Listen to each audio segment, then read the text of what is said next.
Hey, it's Helene. Welcome back to another episode of Pop and Talk, where I drink a pop and talk, because that is the aim of the game. And today we're going to be drinking the rest of the Diet Coke that I did not finish. We're going to take a sip, as we do.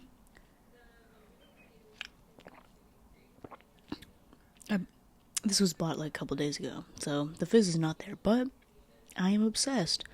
Because we are in a Pepsi city of Portland, where even in the movie theater, they've got those Pepsi products out, and I come from California/Nevada, where a cherry Coke beside the large tub of popcorn is just gospel. So I do feel very attached when I drink a Coke product. I do.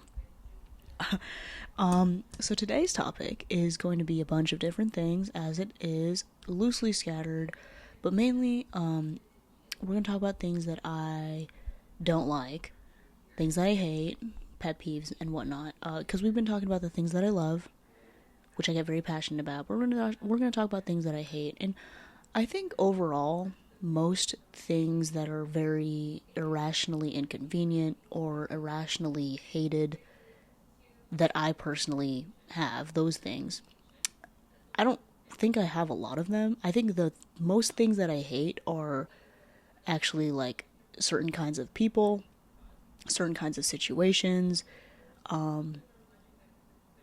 There's not a lot of things that I have that I don't really like. So this is going to be a fun one because as I usually do, I get very philosophical. I get very into my advice era of just talking about things and talking about experiences and stuff like that. So if you're looking for some advice, as always, or if you're just looking for a good story and just here to listen to me, hold on to your hats, or don't, because you could be running, you could be walking, you could be doing your chores, putting the laundry in, cooking, whatever it is that you're doing. I'm here with you. We're going to talk. So let's start off with something crazy specific, but maybe not so much. Entitlement and the prestigious, no, being on a precipice of life where you just think that you're better than everybody. It's still under that umbrella of entitlement. We'll just get into that first. The idea of entitlement is not synonymous to the idea of being deserving. Because the idea of being deserving of something comes from a rooted action of whatever that looks like, right? So hard work, dedication, passion, drive, ambition, talent.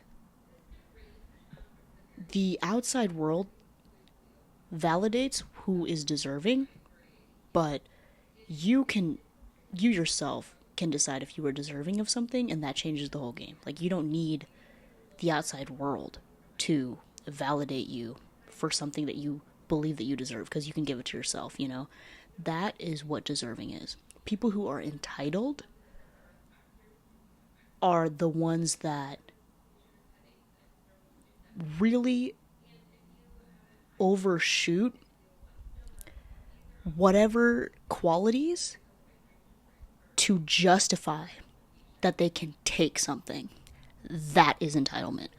So for instance, entitlement can come in many different forms, but the most personal, the most insulting, the most jarring, the most shockingly unbelievable kind is the one that comes from the people close to you, the ones that come from the backyard, the ones that come from the neighbors. And that kind of entitlement is the most hated form, because there are certain times when, I can be like, okay, yeah, they feel entitled because of this, and this. This is the circumstance that they are given, so I can understand where this comes from. No. For people in your backyard who have a certain level of entitlement, for the things that you have, for the things that you have progressed, for the things that you have earned because they know you, where does that come from?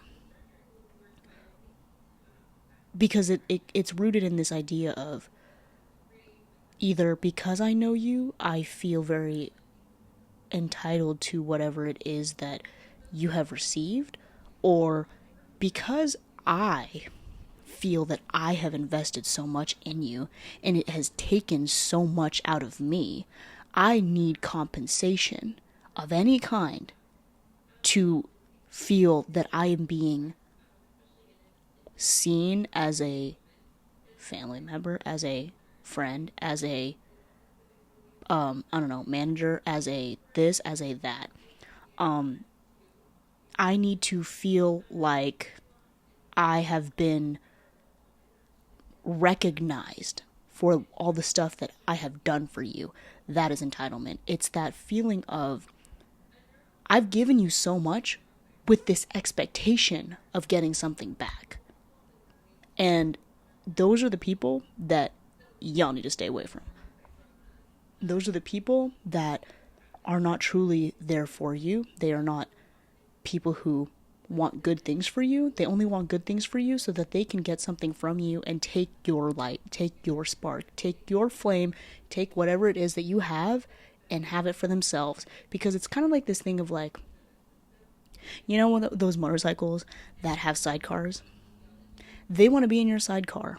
They want to be that person in your sidecar, but they didn't pay for that part of the sidecar. They didn't contribute nothing. They love the fact that you are, or you know what, this is an even better analogy. It's like that person that you know, that you always give rides to, but they don't contribute to like any type of anything when you give them rides. Like for instance, they keep giving you rides, you don't offer anything to like alleviate that. Like, hey, like I'll buy your dinner when we're going out. Like it's that kind of thing. We're just like, they feel entitled because you've been generous to them, when in actuality there is nothing, there should have been no expectation there, right? So those are the people that you need to stay away from. Those are the people that I am actively staying away from. I'm refusing to even ever entertain anybody who ever wants any type of anything from me based on the fact that like they just know me, because I'm worth more than that, and so are you. And that's why you're listening to this podcast, because you know that you know that you are that person, like you are above that. And so people who expect things from you without anything in return is just like insane. And there are people who are naturally generous. Don't get me wrong. Like I'm a giver. Don't get me fucking wrong. I will give the shirt off my back if you need something. But also like I am somebody who is just ready and able to do that without any expectation. But you know, it's like also this thing of like, if you ask for something and you get it from somebody, like there's always going to be an idea of like, hey, like how can I show my gratefulness? How can I show my gratefulness to you? And that is a difference between like somebody being like, well, I deserve this because they like I did this whole thing for them, like they have to give that to me. That is a horrible mindset to have. Somebody gives you something, you show your gratefulness by doing something else for them out of the kindness of your heart, not because you expect them to continue to keep giving to you, because of the simple fact that like you have done something for them and you think that warrants something even bigger. Like you, like who the hell are you? Who the are you to even be having that kind of attitude, right? So that goes into another segue of this. It's like people who don't celebrate your wins. People who do not celebrate your wins. I hate you guys. If you don't celebrate your friends' wins, if you don't celebrate your family's wins, if you don't actively engage, actively support people. I have strangers, and I say strangers loosely. I have people who I just have met online who have shown up more for me than so many people that I know personally. It's not that hard to show up. You've been in my life this whole time. Other people have known me barely a month, and they are showing up for me more than you have this whole time, and suddenly you're seeing traction in me and seeing things progress for me, and then now you get to show up. don't know you. I don't know you. Who are you? Because the person that I am coming up to be, the person that I have become, if we're really going to talk about it actually, now you want to be behind her. Okay, great, that's fine. Go right ahead. That's okay. I'm not gonna not welcome you to the party. I'm just saying you're a little late, right? You got the invitation continuously, again and again and again, and every single time, suddenly it's always a no to the RSVP. It's always a maybe to the RSVP, but now we're saying yes. Do not invite people like that in your life. And honestly, I understand ties are really hard to cut, especially when you are brown like me. Ties are hard to cut, but it's about distance. It's about keeping a boundary. And you don't even have to make that super vocal. You just got to play smart about it. That's really awesome. Thank you so much for saying that. You don't need to invite them into the circle, but you can make them feel like they are. Because later in the come up, when you are in that circle, when you have your circle and you have your real friends, they're going to realize that they're in a different spot. And that's okay. That's called playing the long game with that. But yes, do not invite people who are like that. People who don't celebrate your wins until they feel like they can get something out of you. Okay. Interesting that this whole time you've just seen the post and seen the music and just never looked at it. That goes for any artist. That goes for any person. Oh, interesting that, like, I've been telling you about my writing this whole time and, like, you just never wanted to look at it. But now all of a sudden, like, I tell you I have a publishing deal, and suddenly you're interested. Wow. People are snakes like that. Can you believe that? I had to learn that very quickly. It's hard out here in the streets, guys. But I have a lot of amazing people who have always supported me and always loved me, so that's the grateful part of that, right? Like, there are people who show up for me every day, and I do the same for them, trust. And there are people who I see so far deep into the future in my life. You know, I hold them dear, I hold them near my heart. We are in the soul, we are soul family type of ties, you know. But yeah, there are just so many people who want to be in your circle and should not be in your circle. Like, no, we're not letting that happen. And that goes into people who are not authentic with themselves too. And like, they have that chip on their shoulder trying to chase on clout. Stop chasing. Start attracting. And you're going to find the people that you want to find. But like, stop trying to be somebody that you're not. And you know who said that? Aretha Franklin. She's saying that, stop trying to be someone you're not. Like, don't do it, please. I'm begging you. Because it's not a good look. And people can smell it on you. People can smell inauthenticity. Like, and it's just not worth it, man. Like, it's like, I hate you, but like, I don't want to hate you, but like, you are just making it real hard for me to like you, because I don't even know who you are. Like, there's an artist actually right now that is trending in an extremely bad way, because they are somebody who is not original. And this is like a music artist. They are somebody who is on top charts. They have a Grammy, I think, performed at the Grammys. Has had like multiple shows and like has risen to the top very quickly. The virality is there, the fame is there, but their music itself, and this is something I learned from the NYU course that I took. There's a difference between the artist and the auteur. The auteur is the performer. The artist is the person who you really sit down with, and like the person that is your inner person who makes the music, and like you are focused on the actual art of it, the image, like the image that you curate for yourself when you make that music and you write the notes and then you sing it out. That is the artist. But the auteur is someone who is truly performing. They have a persona to put out there.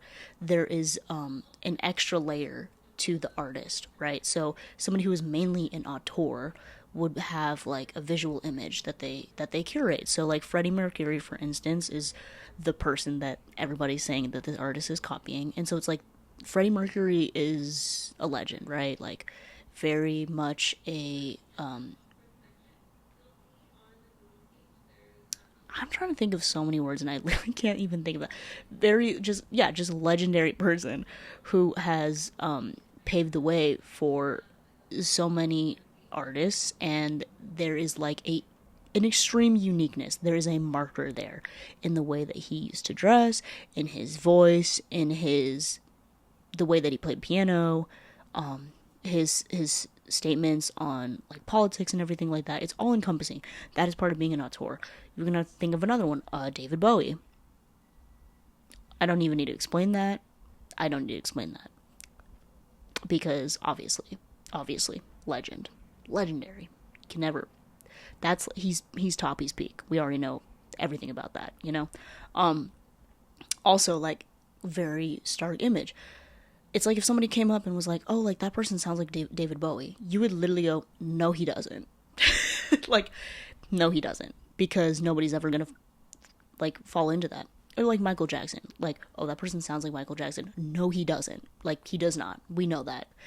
Very original marker, especially in music. If you are not unique, it's really hard to tell, like, who you are as a person in your art. Like, you can very much see the inauthenticity, and most, there's only 7 notes on the board, right?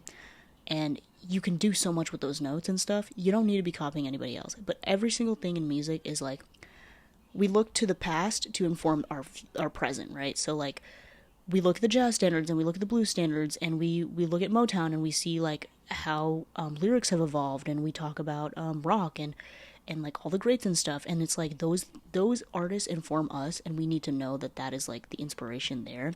At least if we as artists, as people who make music or whatever it is, as much as we can recognize that we are very much inspired by other people, the minute that we say that, we're like safe, you know what I mean? Because it's like, it's true, all of us are inspired by each other, which is very nice to know, but like when you are just an artist who just like is just inauthentic in a way where your presentation has shown that you are blatantly copying somebody else, the world does not like that.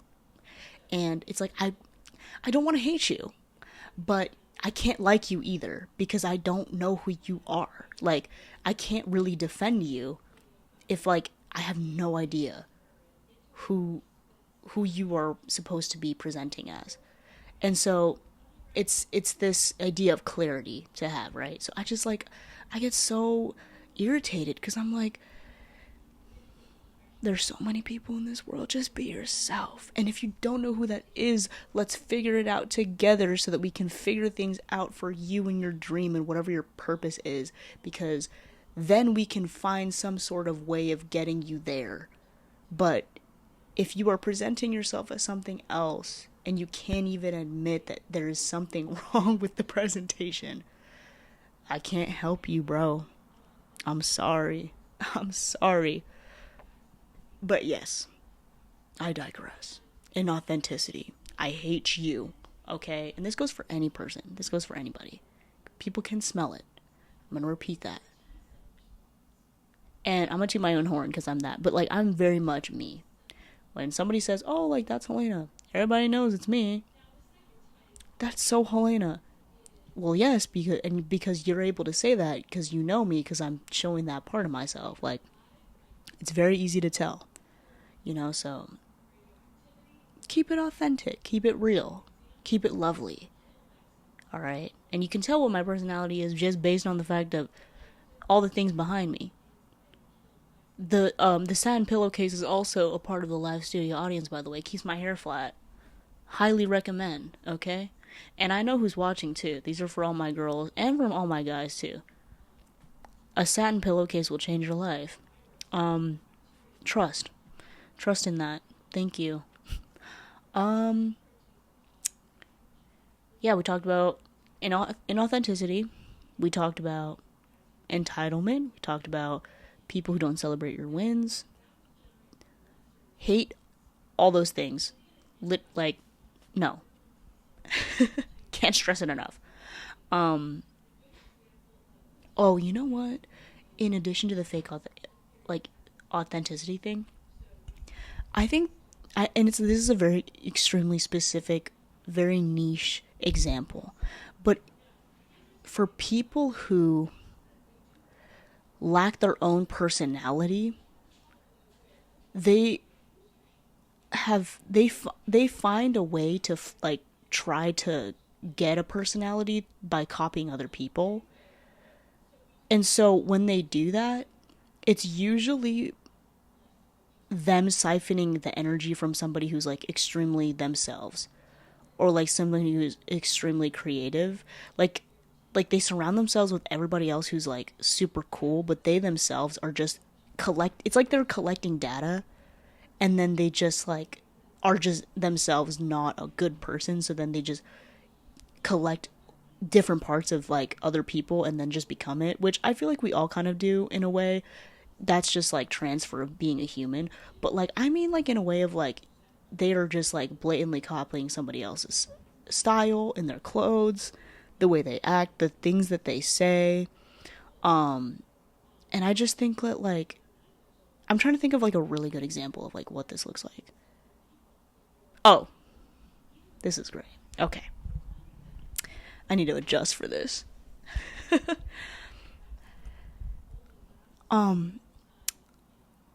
This is actually an extremely close example that may or may not have happened to me.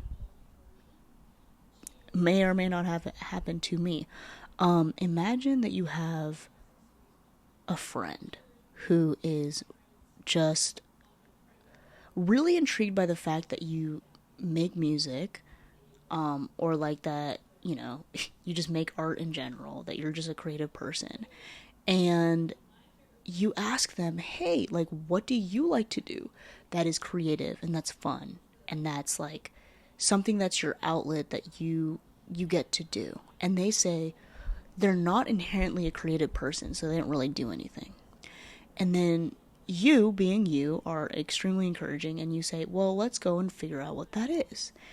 And they say, oh, I don't know, I'm just not good at art. I'm sitting there like, oh, okay, well then that's fine. So then you are already carrying yourself as a person who is that creative, that artist, and they do things that they call hobbies, which are fine. They are hobbies, but it's things that are not at all satisfying any creative urge.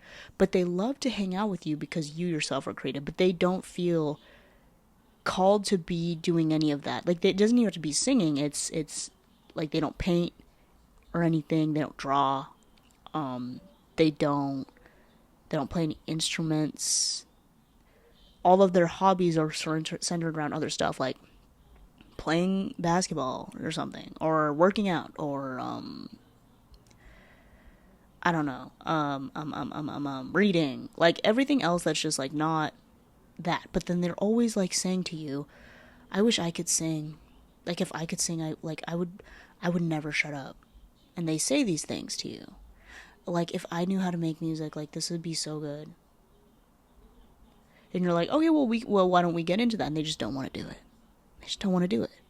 But they like to have you around, and they like to talk to you. And then, you know, because you particularly are a musician, an artist, and a person who does that, they go to all of these different shows, these different small gigs, and they take you to them, and suddenly at these gigs they are a music expert.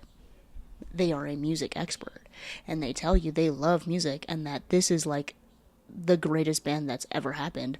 But like, this has happened like four times already, where you go to these bands and they suck, and they're not good bands, and they are not at all the kind of music that you listen to, which you've told them 10 million times that you just don't listen to this kind of music.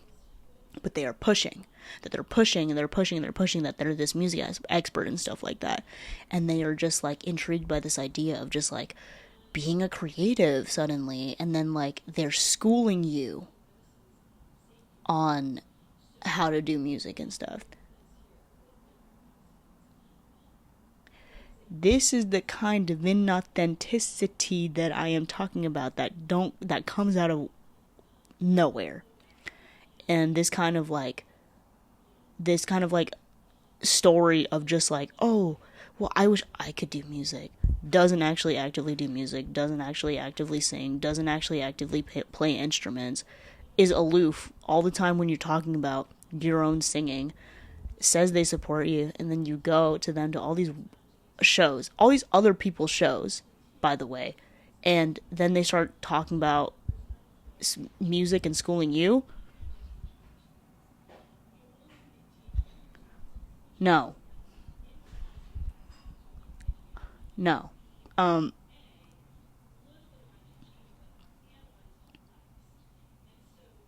Siphoning energy, just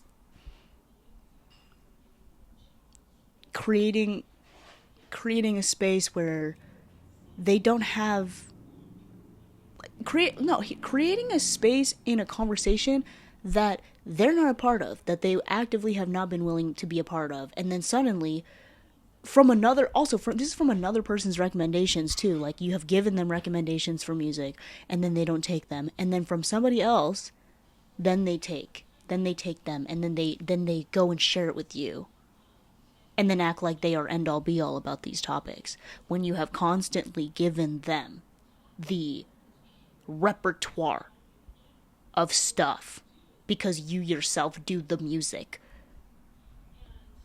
That's insane behavior. May that never find you guys. May that never find you, okay?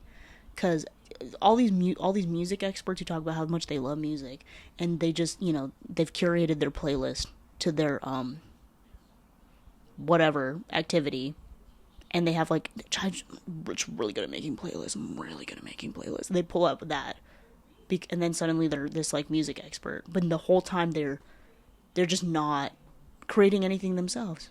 There's no outlet for that creativity to go anywhere. They just are talking about essentially nothing. They don't do any of it. But then they have the audacity to tell you how to do your music at another person's show 4 times. Make that make sense, guys. Make that make sense. Has that ever happened to you? Any of y'all? I don't think it has. I don't know. I really hope it didn't. May that kind of person never find you guys, because I would never wish that kind of stupidity on any of you, please. But yes, yeah, like that's a level of hypocrisy that's just like on a global scale, I think. And that's okay. Yeah, get into it. Hypocrisy, people who are hypocritical. And I mean like the most extreme sense of hypocritical, because we're all human. And there's a moment in time when sometimes we're not about it. But I mean people who like act like they're about it and their actions say opposite. And that there's like so many of those kinds of examples. Let me think of a great one. Ooh. It's the changing of values in order to fit situations. It's like being a chameleon, but in the wrong way. So like, it's different. Like when you're a hypocrite, like truly to the heart, like you are a hypocrite in a way of like, it's like if you were somebody who doesn't support, for instance, like a big corporation.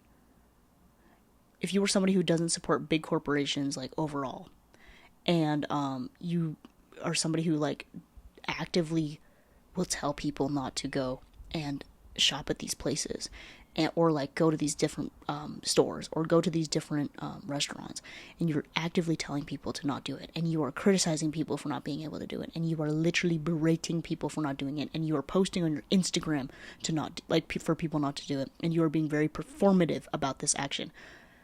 Those are the kinds of hypocrites I'm talking about, where they're the same ones who, out of their own convenience, are still buying Tylenol at the store.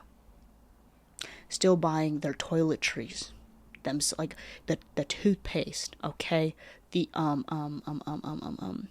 the the shampoo, whatever it is, things that are in big pharma, those are the ones that still have Tylenol in their cabinets, still have the Claritin in their cabinets. All right, that's what I mean by like extremely like the extreme side of hypocritical, where they are preaching something and then living secretly against it in their house. We don't need to do all that, okay? I hate you guys. I literally hate you. And that's just one example. All right. And I understand, we can be hypocritical, all of us, okay? We're all human. I understand. But if you have the audacity to tell people how to live their life without knowing their circumstances and their own personal choices, and then you go ahead and you turn around and you do the complete opposite, I'm flipping the bird at you and I'm flipping your tables. And it's the same thing with like any kind of good too. Like I was just thinking about that. Like it's like if you're gonna tell everybody to shop local and be like, back in the day when we would all just we just went to the local carpenter, we went to Jesus himself and we were like, hey, I'm really looking to commission a table. Could you make one for me? And we didn't have RC Willie back then. We had none of that. Okay, we had no Ashley's furniture store back in the day. Like, I love that we're trying to come back to that, but like, it's just not convenient for the time, and for many people, 99% of the people, it's just not convenient, not feasible. So like, for all the people who are extremely hypocritical in that sense, hate you with every fiber of my being. Do not come any step toward me if you feel like you can justify telling other people about how they should live their life based on decisions that like you have no idea. Be libertarian about it. That's really what it is. If it doesn't affect you, don't come for us.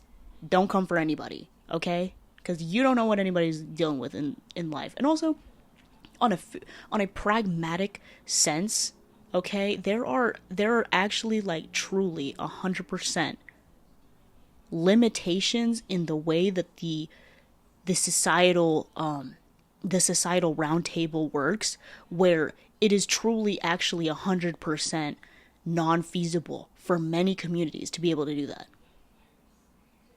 People act on a like on a skirt of privilege that they don't understand. When people own up their privilege, I love you. Thank you for doing that. That's commendable. But for people who don't and have that audacity, I don't want to be like that person, but like, die slow. Fofo, I hope your kids don't grow. That is a quote. That is a quote from Tupac himself. Okay? That wasn't me. That was Tupac. Rest in peace, King. But like I'm saying, like, don't come over here with that kind of energy and then not expect it to be clapped back at you. Because I will do it. I will do it. Please. Now I'm trying to think of another hypocritical situation. Oh, you know what else? This is just another thing, because we're just talking about movies and stuff like that. Those like really pretentious people who have like they think that they have like the panache for film or the panache for music or the panache for like any kind of artistic form of any kind. Okay, just pick anything. The ones that ask you, hey, what's your favorite movie? And you tell them, oh, my favorite movie? Obviously, it's Fast and Furious. And then they look at you like this and they go, oh, that's your favorite movie? And you go, well, yeah. And then you have to ask them, because they didn't even ask you to know what your favorite movie is. It's because they asked you so that you could ask them what their favorite is. And then they look at you and they go, oh, my favorite movie? Well, you probably never heard of it before. It's really niche, but it's from France. It's an independent film from 2012 about the slaughter of animals and the metaphorical the metaphorical junction of blah, blah, blah, blah, blah, blah, blah, and then they start going into like this like tangent, and then they try to make you feel stupid. Yeah, those ones.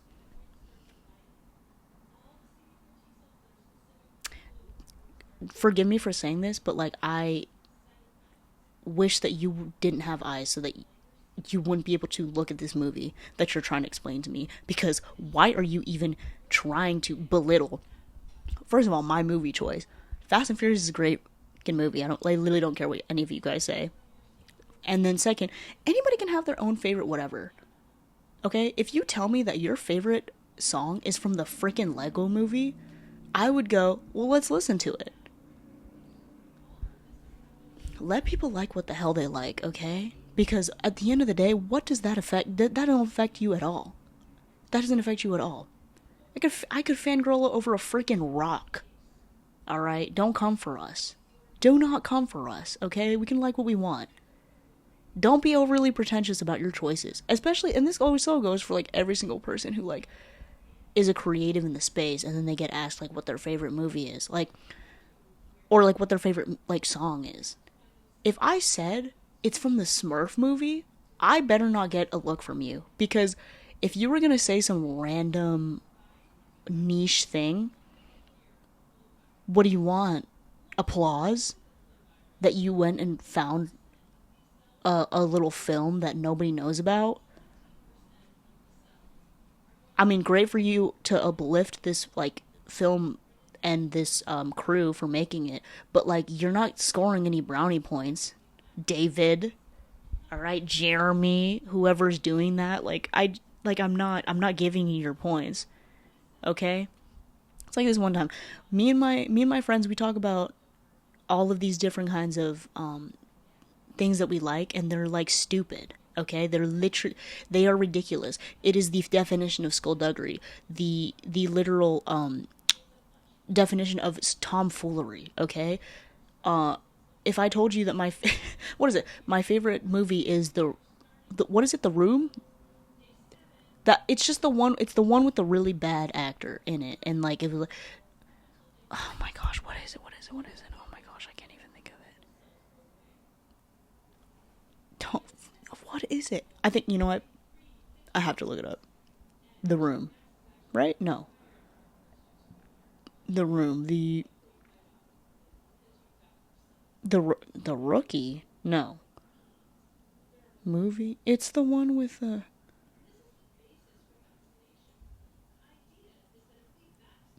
Yeah, okay, I don't... Room... Okay, yes, right? Oh my gosh, yes. Johnny! The guy with the night with Tommy Wise, the Tommy Wiseau was the director. Like, yes.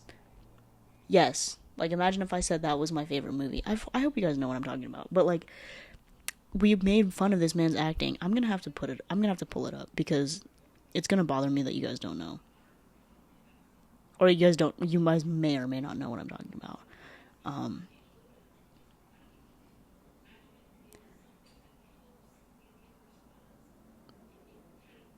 Okay.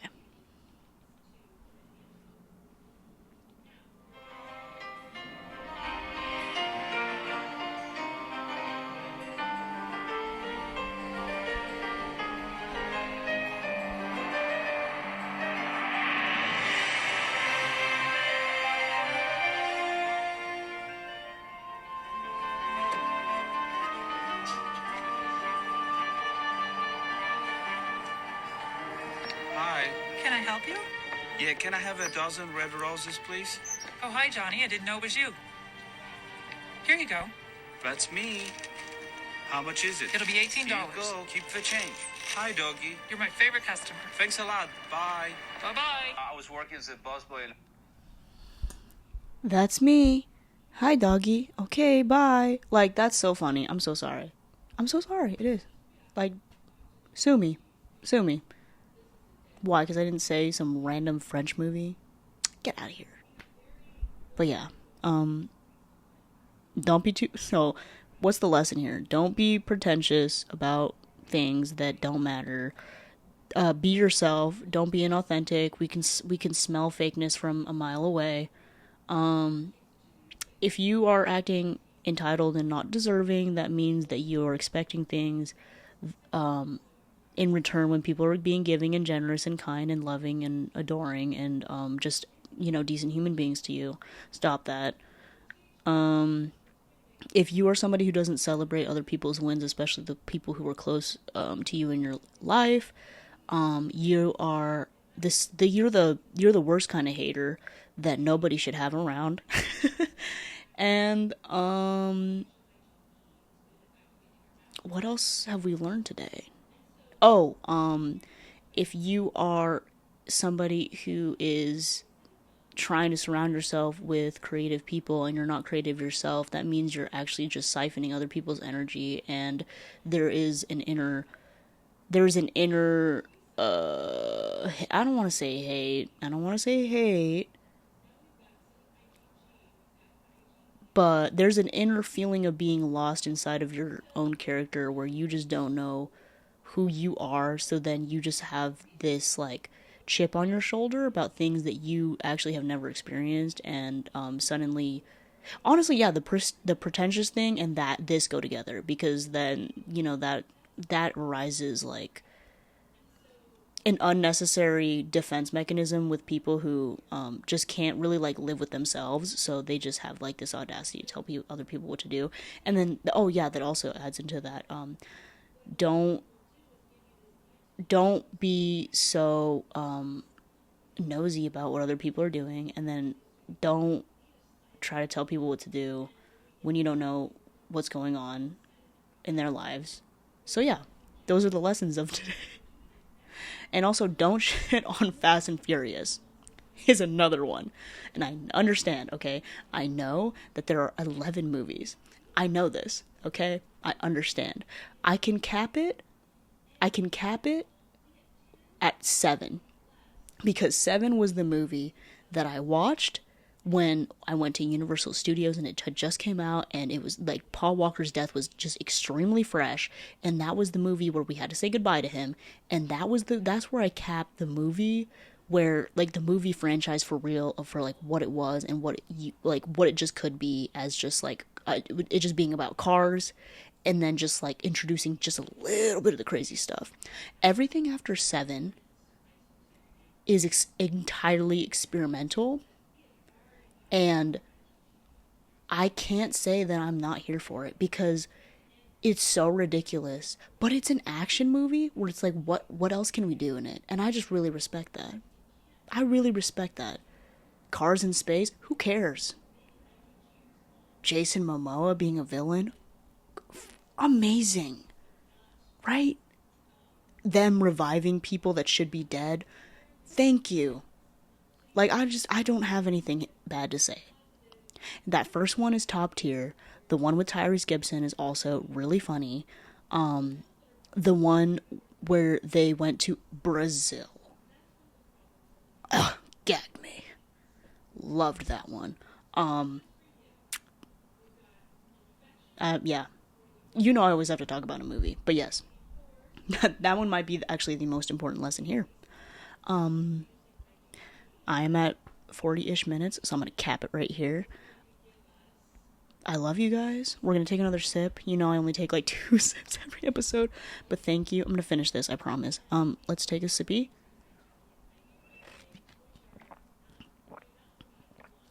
That's awesome.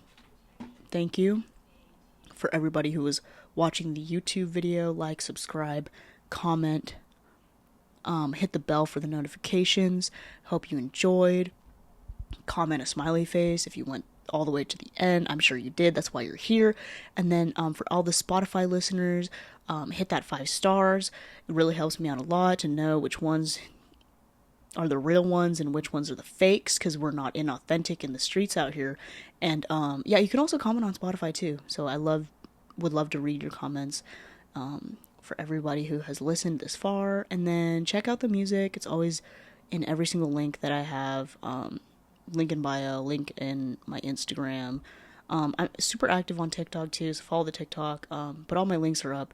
And then for everybody who is listening who has voted for me for America's Next Top Hitmaker, kisses on all your foreheads. Blessings and blessings on you guys. May every single success, may every single prosperity find you. May you never go hungry. May you always be provided for all the things that you want, for all the things that you need, for all the things that you desire. I wish all the best. I send all positive vibes to you because you have sent that to me. So I am grateful for every single one of you guys. And yes, thank you for helping me make my dreams come true. Thank you. But yeah, have a good day, have a good night whenever you're watching this. I hope that you were productive listening to me, and I love you. Thank you. Until next time.